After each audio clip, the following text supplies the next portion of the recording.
नमस्कार। आज हमारे सामने ये जो स्रोत है, गुरु नानक जयंती, महत्व और शिक्षाएं, हम इसी पर एक गहरी नजर डालेंगे। जी। समझने की कोशिश करेंगे कि गुरु नानक देव जी के जन्मदिन का ये उत्सव, मतलब गुरु पर्व, ये सिर्फ एक छुट्टी या कोई आयोजन भर क्यों नहीं है, बल्कि उससे कहीं ज्यादा है। बिल्कुल। और ये स्रोत हमें इस पर्व के जो अलग अलग पहलू हैं उन्हें समझने में मदद करता है। जैसे इसकी ऐतिहासिक जड़ें क्या हैं, धार्मिक मायने क्या है, सामाजिक संदेश और हाँ, वो परंपराएं जो आज भी हम देखते हैं। हाँ, तो हमारा मकसद यही है कि इन सब पहलुओं से कुछ खास बातें निकालें, है ना? जी हाँ। क्योंकि जैसा आपने कहा, ये सिर्फ अतीत को याद करना नहीं है। सही। स्रोत भी यही इशारा करता है कि गुरु नानक देव जी की शिक्षाओं में आज भी गजब की प्रासंगिकता है। बिल्कुल। तो चलिए फिर इस विषय की तहों में उतरते हैं। सबसे पहले एकदम साफ कर लेते हैं कि गुरु नानक जयंती असल में है क्या। बुनियादी तौर पर जैसा स्रोत बताता है, ये सिख धर्म के जो संस्थापक थे, पहले गुरु गुरु नानक देव जी, उनका प्रकाश पर्व है, मतलब जन्मदिन। हाँ, जिसे गुरु पर्व या गुरु नानक देव जयंती भी कहते हैं। जी। और ये मनाया कब जाता है? स्रोत में कार्तिक पूर्णिमा का जिक्र है। हाँ, ये भारतीय कैलेंडर के हिसाब से कार्तिक महीने की पूर्णिमा को मनाया जाता है। जो अंग्रेजी कैलेंडर के हिसाब से देखें तो अक्सर अक्टूबर या नवंबर में पड़ता है। ठीक है। और इस दिन दुनिया भर में जो सिख समुदाय है वो उनके जीवन, उनकी शिक्षाओं और मानवता के लिए जो उनका योगदान रहा उसे याद करता है, उस पर विचार करता है, एक तरह से जश्न मनाता है। तो ये सिर्फ जन्मदिन मनाना नहीं, बल्कि उन मूल्यों को, उन विचारों को याद करने का दिन है जिन्होंने सिख धर्म की नींव रखी। सही। चलिए गुरु नानक देव जी के जीवन और उनके मूल संदेश पर थोड़ी और बात करते हैं। स्रोत उनके जन्म का साल बताता है 1469 ईस्वी, तालवंडी में। यह पाकिस्तान में है ना? हाँ जी, जिसे अब ननकाना साहिब के नाम से जाना जाता है। और ये जानना जरूरी है कि उनका जन्म एक ऐसे समय में हुआ जब हमारा समाज, आप देखिए, जाति, धर्म और कई तरह के बाहरी दिखावों, आडंबरों में बुरी तरह बटा हुआ था। तो उस पृष्ठभूमि में उनका संदेश और भी क्रांतिकारी हो जाता है। तो उनका केंद्रीय संदेश क्या था? स्रोत कहता है मानवता, समानता, सेवा और ईश्वर की भक्ति। सुनने में तो ये सीधा लगता है, पर उस जमाने के हिसाब से सोचें तो ये कितना बड़ा बदलाव रहा होगा। हाँ, बहुत बड़ा। उनका जो एक ओंकार का सिद्धांत है कि ईश्वर एक है और वो सृष्टि के कण कण में है, ये उस समय की जो जटिल धार्मिक मान्यताएं थीं, उनके बीच एक बहुत सीधी, सरल लेकिन गहरी सच्चाई थी। अच्छा। उन्होंने जोर दिया कि ईश्वर को पाने के लिए कोई मुश्किल रस्मों या कर्मकांडों की जरूरत नहीं है, बल्कि क्या चाहिए? सच्चा दिल, सेवा और नेक कमाई। और ये विचार के ईश्वर किसी एक धर्म या जाति का नहीं है, बल्कि वो तो सबका है और हर इंसान में बसता है। ये अपने आप में समानता का एक बहुत शक्तिशाली आधार बन जाता है। निश्चित रूप से। और उन्होंने सिर्फ कहा ही नहीं, उन्होंने अपने जीवन से इसे दिखाया भी। उनकी जो यात्राएं थीं, जिन्हें उदासियां कहते हैं, हाँ, सुना है। उन यात्राओं के दौरान वो हर वर्ग, हर धर्म के लोगों से मिले, उनके साथ बैठे, उनके साथ खाया, उनसे बात की। उनका जो मशहूर संदेश है, किरत करो नाम जपो वंड छको। हाँ, किरत करो नाम जपो वंड छको, इसका क्या मतलब है? मतलब ईमानदारी से मेहनत करो, ईश्वर का नाम याद करो और जो कमाया है उसे दूसरों के साथ बांटो। ये सिर्फ कोई आध्यात्मिक उपदेश नहीं था, ये तो एक पूरी सामाजिक और आर्थिक व्यवस्था का खाका था, एक तरह से। किरत करो, क्या स्रोत इसे सिर्फ ईमानदारी से कमाने तक ही रखता है या इसका कोई और गहरा मतलब भी है? स्रोत इशारा करता है कि किरत करो सिर्फ पैसे कमाने की बात नहीं है, ये श्रम की गरिमा का सिद्धांत है। मतलब हर तरह की ईमानदार मेहनत सम्मान के लायक है। उस समय जहां कई कामों को छोटा या बड़ा समझा जाता था, गुरु नानक देव जी ने सोच पर चोट की। अच्छा, ये सामाजिक ऊंच नीच पर भी एक तरह का प्रहार था। बिल्कुल। और वंड छक्को, मिल बांटकर खाना, ये सिर्फ दान देना नहीं है, ये समुदाय की भावना है, साझा करने की भावना। और इसी से आगे चलकर लंगर जैसी संस्था की नींव पड़ी। तो ये सिद्धांत सिर्फ व्यक्ति के लिए नहीं थे, बल्कि एक बेहतर, एक ज्यादा न्यायपूर्ण समाज बनाने के लिए भी थे। जी हाँ। अब इस पर्व के धार्मिक, सामाजिक और आध्यात्मिक महत्व को थोड़ा और समझते हैं। धार्मिक रूप से देखें तो ये दिन गुरु नानक देव जी की शिक्षाओं और गुरु ग्रंथ साहिब में जो उनकी बाणी दर्ज है, उस पर सोचने समझने का एक बड़ा अवसर है। सिख मानते हैं कि गुरु नानक देव जी की जो ज्योति थी वही बाकी 9 गुरुओं में प्रवाहित हुई और अब वो गुरु ग्रंथ साहिब में मौजूद है। तो एक तरह से पर्व उस शाश्वत गुरु के प्रकाश का उत्सव भी है। और सामाजिक महत्व? समानता और सेवा की बात तो हमने की, ये इस दिन कैसे नजर आता है? वो तो इस पर्व के बिल्कुल केंद्र में है। गुरुद्वारों में जो लंगर होता है वो इसका सबसे जीता जागता उदाहरण है। बिना किसी भेदभाव के सब एक साथ एक पंक्ति में बैठकर भोजन करते हैं। हाँ, ये तो अद्भुत है। ये जाति पाति, अमीर गरीब, ऊंच नीच, इन सारे भेदों को मिटाने का एक व्यवहारिक तरीका है जिसे गुरु नानक देव जी ने शुरू किया था। और इसके अलावा इस दिन सेवा पर खास जोर रहता है। गुरुद्वारे की सेवा करना, जरूरतमंदों की मदद करना, ये सब उनके सामाजिक संदेश को ही तो जिंदा रखते हैं। बिल्कुल, ये सिद्धांत समाज में भाईचारा, सहनशीलता और आपसी मदद की भावना को बढ़ावा देते हैं। सही। और आध्यात्मिक स्तर पर इसका क्या महत्व है? आध्यात्मिक नजरिए से देखें तो ये पर्व आत्मनिरीक्षण का भी समय है। गुरु नानक देव जी की जो शिक्षाएं हैं, जैसे सच बोलना, विनम्र रहना, लालच से दूर रहना, ईश्वर को याद करना, इन पर विचार करने और इन्हें अपने जीवन में उतारने की प्रेरणा मिलती है। ये एक तरह से आंतरिक शुद्धि और शांति की ओर ले जाने वाला रास्ता दिखाता है। कीर्तन सुनना, बानी पढ़ना, ध्यान करना, ये सब चीजें आध्यात्मिक ऊर्जा और शांति देती हैं। चलिए, अब उन परंपराओं और रस्मों की बात करते हैं जो इस दिन खास तौर पर निभाई जाती हैं। स्रोत कहता है कि तैयारी काफी पहले शुरू हो जाती है। हाँ, काफी पहले। गुरुद्वारों को खास तौर पर साफ किया जाता है, उन्हें रोशनी और फूलों से सजाया जाता है, एक पूरा उत्सव का माहौल बन जाता है।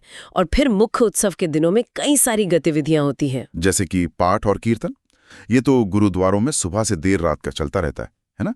संगतें बड़े भक्तिभाव से इसमें हिस्सा लेती हैं। जी हाँ। और एक बहुत ही महत्वपूर्ण परंपरा है अखंड पाठ। स्रोत में इसका जिक्र है। इसमें सिखों का जो पवित्र ग्रंथ है, गुरु ग्रंथ साहिब, उसका पाठ बिना रुके लगातार होता है, करीब 48 घंटे तक। 48 घंटे बिना रुके? हाँ, बिना रुके। ये गुरु पर्व से कुछ दिन पहले शुरू होता है और गुरु पर्व वाले दिन इसका समापन होता है। ये अटूट श्रद्धा और समर्पण का प्रतीक है और माना जाता है कि इससे पूरे वातावरण में एक पवित्र ऊर्जा फैल जाती है। वाकई 48 घंटे निरंतर पाठ, ये तो असाधारण है। और फिर लंगर सेवा, जिसके बारे में हमने बात की, ये कैसे होता है? लंगर तो गुरुद्वारों का एक अभिन्न हिस्सा है, लेकिन गुरु पर्व पर इसका बहुत विशेष आयोजन होता है। स्वयं सेवक होते हैं जिन्हें सेवादार कहते हैं। हाँ, सेवादार। वो खाना बनाने से लेकर परोसने, बर्तन साफ करने, सारी व्यवस्था संभालने का काम करते हैं, और सब कुछ सेवा भाव से। बच्चे, बूढ़े, औरतें, मर्द, हर कोई इसमें अपना योगदान देता है। और सबसे अहम बात, जैसा आपने कहा, कोई भेदभाव नहीं। बिल्कुल, हर कोई एक साथ एक ही पंक्ति में बैठकर प्रसाद लेता है। ये समानता और विनम्रता का प्रत्यक्ष पाठ है। ये देखकर सचमुच लगता है कि गुरु नानक देव जी की शिक्षा जीवंत हो उठी है। अच्छा, स्रोत में जुलूस और प्रभात फेरियों का भी जिक्र है, ये क्या होता है? हाँ, गुरु पर्व से कुछ दिन पहले सुबह सुबह प्रभात फेरियां निकाली जाती हैं। इसमें संगतें, मतलब लोग, मोहल्लों और गलियों में शब्द कीर्तन करते हुए घूमते हैं। एक तरह से लोगों को गुरु पर्व की याद दिलाते हैं और माहौल को भक्तिमय बनाते हैं। अच्छा। और फिर गुरु पर्व के दिन या कभी-कभी उससे एक दिन पहले कई जगहों पर एक विशाल नगर कीर्तन का आयोजन होता है। नगर कीर्तन मतलब शहर में कीर्तन? हाँ, बिल्कुल। ये एक बड़ा जुलूस होता है। इसकी अगुवाई करते हैं पंच प्यारे। पंच प्यारे? हाँ, 5 प्यारे। ये सिख इतिहास में गुरु गोबिंद सिंह जी ने जब खालसा पंथ की स्थापना की थी, तब उन्होंने पहले 5 सिखों को चुना था। वो साहस, समर्पण और गुरु के प्रति निष्ठा के प्रतीक माने जाते हैं। समझ गया। तो नगर कीर्तन में गुरु ग्रंथ साहिब को एक बहुत सुंदर सजी हुई पालकी में श्रद्धा के साथ विराजमान करके ले जाया जाता है। अच्छा। और आगे आगे झाड़ू से रास्ता साफ करते हैं, पानी का छिड़काव करते हैं। अच्छा। और संगतें भजन कीर्तन गाते हुए गुरु नानक देव जी के संदेशों को दोहराते हुए साथ चलती हैं। रास्ते में लोग स्टॉल लगाकर जुलूस में शामिल लोगों के लिए खाने पीने की चीजें भी बांटते हैं। सेवा का ये एक रूप है। ये तो समुदाय को जोड़ने और उत्सव के संदेश को सब तक पहुंचाने का एक बहुत ही प्रभावशाली तरीका लगता है। अच्छा, अब अगर व्यक्तिगत स्तर पर देखें तो लोग इस दिन पूजा या अनुष्ठान वगैरह कैसे करते हैं? लोग सुबह जल्दी उठकर, नहा धोकर, नए या साफ कपड़े पहनकर गुरुद्वारे जाते हैं। वहां दीवान में बैठते हैं जहां कीर्तन और कथा चल रही होती है। गुरु ग्रंथ साहिब के सामने माथा टेकते हैं, अरदास यानी प्रार्थना में शामिल होते हैं और फिर कड़ा प्रसाद ग्रहण करते हैं। और वो जो अखंड पाठ चल रहा होता है, उसमें हिस्सा लेना या उसे सुनना भी व्यक्तिगत स्तर पर महत्वपूर्ण माना जाता होगा? हाँ, बिल्कुल। बहुत से लोग अखंड पाठ के दौरान गुरुद्वारे जाकर कुछ समय के लिए पाठ सुनते हैं या अगर उनकी बारी आती है तो खुद भी पाठ करते हैं। लेकिन स्रोत इस बात पर भी जोर देता है कि ये सिर्फ बाहरी रस्में नहीं है, असली महत्व तो इन शिक्षाओं को जीवन में उतारने का है।